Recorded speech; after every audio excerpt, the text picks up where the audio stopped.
Hi, hello, welcome back to TNPSC preparation. So, என்ன சீரியஸ்னு பார்த்தீங்கன்னா 11th ஸ்டாண்டர்ட் பாலிட்டியில் எலெக்ஷன் அண்ட் ரெப்ரசன்டேஷனோட part one of the video இது. ஸோ எலெக்ஷன் அண்ட் ரெப்ரசன்டேஷன் ஏன் சூஸ் பண்ணோம் அப்படின்னு பார்த்தீங்கன்னா, ஸோ ப்ரீவியஸ் இயர் கொஷின் பேப்பர்ஸோட அனாலிசிஸ் வந்து நம்மளோட சப்ஸ்கிரைபர் ஒருத்தர் வந்து நம்மளுக்கு கொடுத்துருந்தாங்க. ஸோ அதில் வந்து 2 கொஷின் வந்து நம்மளுக்கு இந்த சாப்டர்லேருந்து இருக்குன்னு சொல்லி போட்டிருந்தாங்க. So which one of the following is offered by the election commission to recognised political party அப்படின்றது ஒரு கொஷின்னு. அண்ட் அதுக்கப்புறம் இன்னொரு கொஷின் பார்த்தீங்கன்னா, ஆக்ட் ஆஃப் anti-defection law அதோட ரீசன் அண்ட் ஸ்டேட்மெண்ட்ஸ் கொடுத்துருக்காங்க. அதாவது independent members of parliament can lose his eligibility if he votes for another political party against his own political party or statement. இன்னொன்று வந்து members of the parliament and member of legislative assembly will lose their eligibility against the order of the political party. So 2 statements அது வந்து true of falls அப்படின்னு சொல்லிட்டு நம்ம கண்டுபிடிக்கணும். So இந்த 2 கொஷினுமே இந்த சாப்டர்லேருந்து வந்திருக்கனால இதை எடுத்திருக்கோம். ஸோ நம்மளுக்கு என்ன சிலபஸ் நம்மளுக்கு லிங்க் ஆகுது அப்படின்னு பார்த்தீங்கன்னா, இந்த சாப்டர் வந்து படித்தோன்னா குரூப் 2 சிலபஸில் யூனிட் 5 இந்தியன் பாலிட்டியில் எலெக்ஷன் அப்படின்ற சாப்டர் வந்து நம்மளுக்கு வந்து எலெக்ஷன் அப்படின்ற சிலபஸ் வந்து நம்மளுக்கு லிங்க் ஆகுது. ஸோ ஃபர்ஸ்ட் பார்த்தீங்கன்னா இன்ட்ரொடக்ஷனில் ஃப்ரான்ச்சைஸ் அண்ட் ரெப்ரசன்டேஷன் இதோட மீனிங் என்ன, நேச்சர் என்ன அப்படின்னு சொல்லிட்டு. ஸோ ஃபர்ஸ்ட் வந்து ஃப்ரான்ச்சைஸும் எலெக்ஷனும் என்ன அப்படின்னு பார்த்தீங்கன்னா, எலெக்ஷனில் நம்மளுக்கு ஓட்டு போடுற உரிமை இருக்குல்ல, ஸோ அந்த உரிமையை தான் வந்து ஃப்ரான்ச்சைஸ் அப்படின்னு சொல்லுவாங்க. ஸோ யூனிவர்சல் அடல்ட் ஃப்ரான்ச்சைஸ் அப்படின்னு சொல்லுவாங்க இல்லையா, ஸோ அதுதான் வந்து அந்த ஃப்ரான்ச்சைஸ் அப்படின்றது, அதாவது ஓட்டிங் ரைட்ஸ் தான் வந்து ஃப்ரான்ச்சைஸ் அப்படின்னு சொல்கிறோம். ஸோ அது வந்து ஒரு ஆங்கிலோ ஃப்ரெஞ்ச் வேர்டு ஃப்ராங்க் அப்படின்றதுலேருந்து டிரைவ் பண்ணியிருக்காங்க. அப்படின்னா என்ன மீனிங் அப்படின்னு பார்த்தீங்கன்னா, ஃப்ரீ அப்படின்றது தான் வந்து மீனிங். ஸோ எலெக்ஷன் அப்படின்னா நம்ம எல்லாத்துக்குமே தெரிஞ்ச ஒரு விஷயம். நம்ம ஓட் பண்ணி ஒருத்தரை வந்து சூஸ் பண்ணுறோம். அவர் வந்து அரசு தட் மீன்ஸ் கவர்மெண்ட்டோட ரெப்ரசன்டேட்டிவா, தட் மீன்ஸ் நம்மளை ரெப்ரசன்ட் பண்ணி போகிற ஒரு பொலிட்டிக்கல் லீடராக வந்து இருப்பாங்க நம்ம சூஸ் பண்ணுற ஒரு பர்சன். ஸோ ரெப்ரசன்டேஷன்னா அதான் மீனிங். அதாவது ஒரு ஸ்டேட்டையோ இல்லை சிலரையோ சில பீப்புள்ஸையோ ரெப்ரசன்ட் பண்ணி அவங்களுக்காக நீங்க போய் பேசுறதோ செயல்படுறதோ அதை தான் வந்து ரெப்ரசன்டேஷன் அப்படின்னு வந்து சொல்றாங்க. ஸோ எலெக்ஷன் வந்து பார்ட் 15 ஆஃப் த கான்ஸ்டிடியூஷனில் வந்து சொல்லியிருக்காங்க. ஸோ இதுக்கு ரொம்ப இம்பார்ட்டன்ஸ் அதிகமாக இருக்கனாலையும் இந்த பொலிட்டிக்கல் ரைட்டை காப்பாற்றணும் அப்படின்றதுக்காக நம்மளோட கான்ஸ்டிடியூஷன் மேக்கர்ஸ் வந்து ஆங்ஷியஸ் அப்படின்னு சொல்லியிருக்காங்க. கவலையும் அச்சுணர்வும் கொண்ட. ஸோ அதாவது ஒருவேளை இதை வந்து ஒரு கான்ஸ்டியூஷனில் ஒரு ப்ரொவிஷனாக நம்ம கொண்டு வரலன்னா, எலெக்ஷனை கொண்டு வரலன்னா பிற்காலத்தில் இதை வந்து மாற்றிடுவாங்க அப்படின்றதுக்காக இதை வந்து இந்த பொலிட்டிக்கல் ரைட்டை காப்பாற்றணுன்றதுக்காக கான்ஸ்டியூஷனல் ரெக்கக்னிஷன் வந்து நம்மளோட கான்ஸ்டியூஷன் மேக்கர்ஸ் வந்து கொடுத்துருக்காங்க. ஸோ பார்ட் 15 ஆஃப் த கான்ஸ்டியூஷனில் ஆர்டிகல் 324 to 329 இந்த ஆர்டிகல்ஸ் வந்து எலெக்ஷனை பற்றி பேசுது.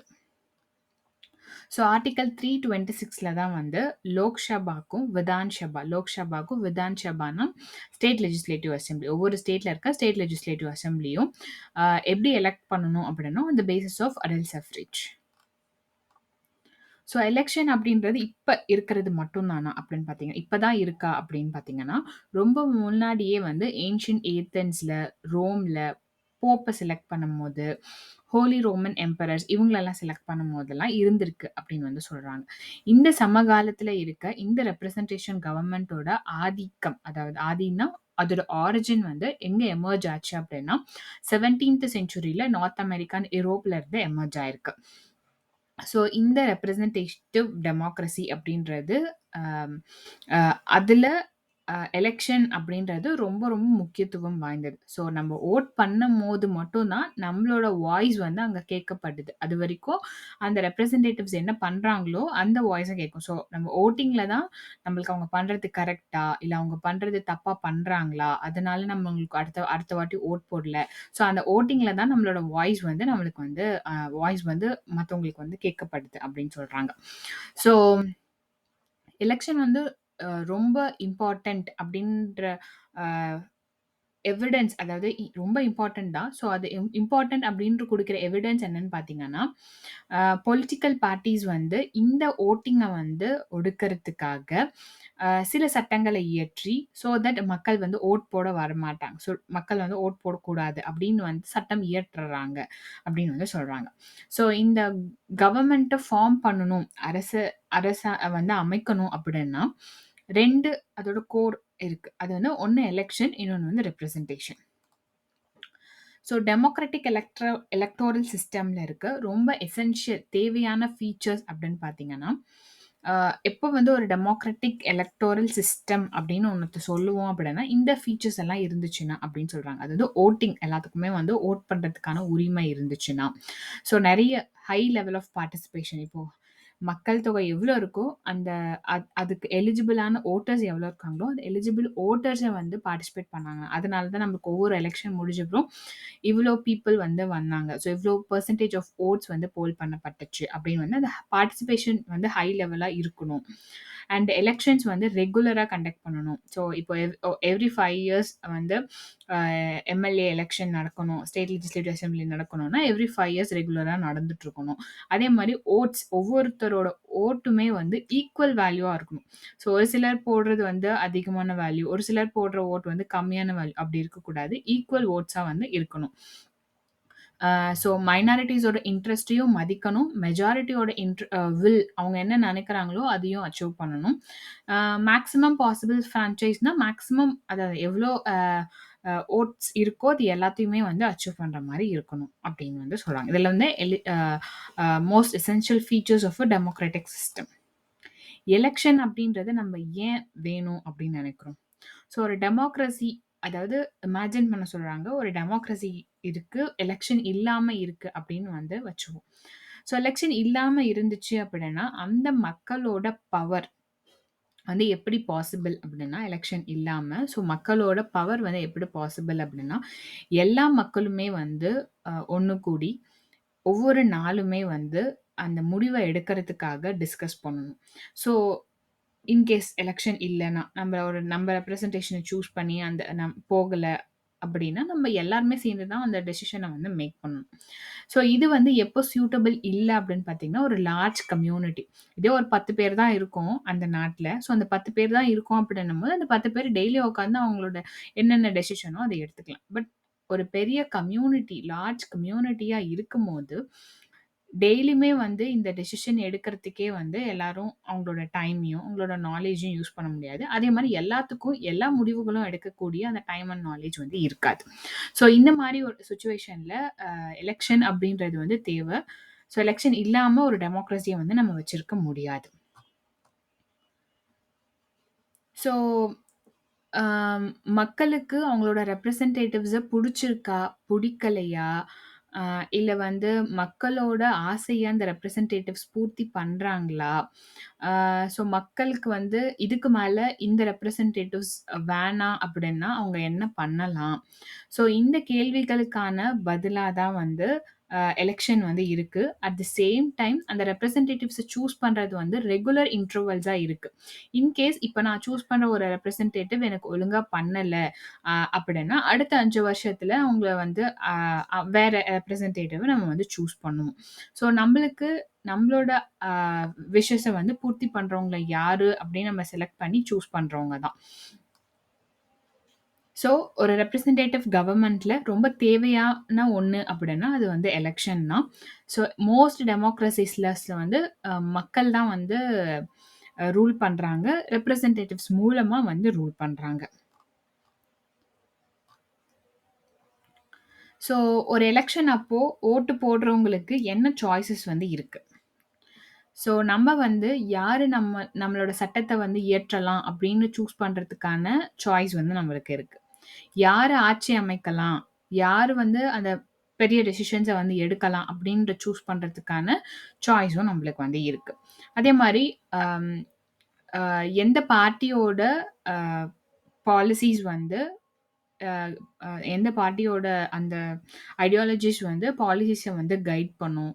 அ கவர்மெண்ட்டோட அந்த பாலிசிஸ வந்து கைட் பண்ணும். லா மேக்கிங்க வந்து கைட் பண்ணும் அப்படின்னு சொல்லிட்டு சூஸ் பண்றதுக்கான சாய்ஸும் வந்து நமக்கு வந்து இருக்கு.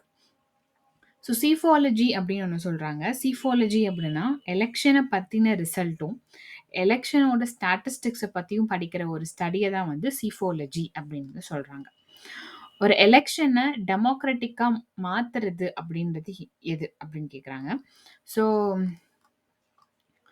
எல்லாத்துக்குமே வந்து அ ஒருத்தர் சூஸ் பண்றதுக்கான உரிமை இருக்கு.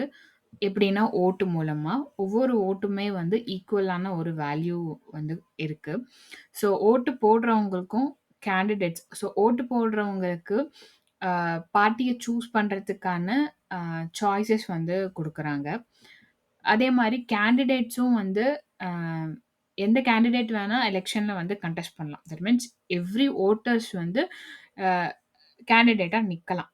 ஸோ இவங்க தான் நிக்கணும், இவங்க நிக்கக்கூடாது அப்படின்ற ரெஸ்ட்ரிக்ஷன் வந்து கிடையாது. அதே மாரி வோட்டர்ஸ்க்குமே வந்து இவங்களுக்கு தான் நீங்க வோட் போடணும். இவங்களுக்கு நீங்க வோட் போடக்கூடாது அப்படின்னு கிடையாது.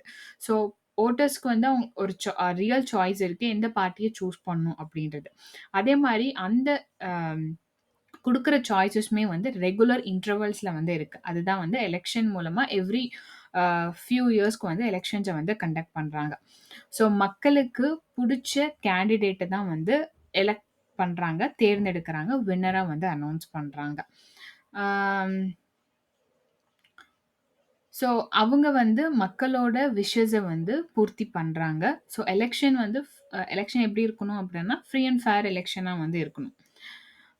அண்ட் எலக்ஷன் அ ஸோ இதுதான் நம்ம சொன்னோம். எலக்ஷன் வந்து ஒரு டெசிஷன் மேக்கிங் ப்ராசஸ். ஸோ மக்கள் ஒண்ணு திரண்டு ஒரு இண்டிவிஜுவல சூஸ் பண்ணி, இந்த பப்ளிக் ஆஃபீஸ நீங்க நடத்துங்கப்பா அப்படின்னு சொல்லிட்டு சூஸ் பண்றது வந்து ஒரு டெசிஷன் மேக்கிங் ப்ராசஸ். அந்த ப்ராசஸ் மூலமா என்னென்ன பப்ளிக் ஆஃபீஸஸ ஃபில் பண்றாங்க அப்படின்னா, லெஜிஸ்லேச்சர் ஆஃபீஸஸ் ஃபில் பண்றாங்க, சில எக்ஸிக்யூட்டிவ் ஆஃபீஸஸ் ஃபில் பண்றாங்க, சில judiciary, regional and local government இந்த ஆஃபீஸஸ் எல்லாம் பப்ளிக் ஆஃபீஸஸ் எல்லாமே எலக்ஷன் மூலமா வந்து ஃபில் பண்றாங்க.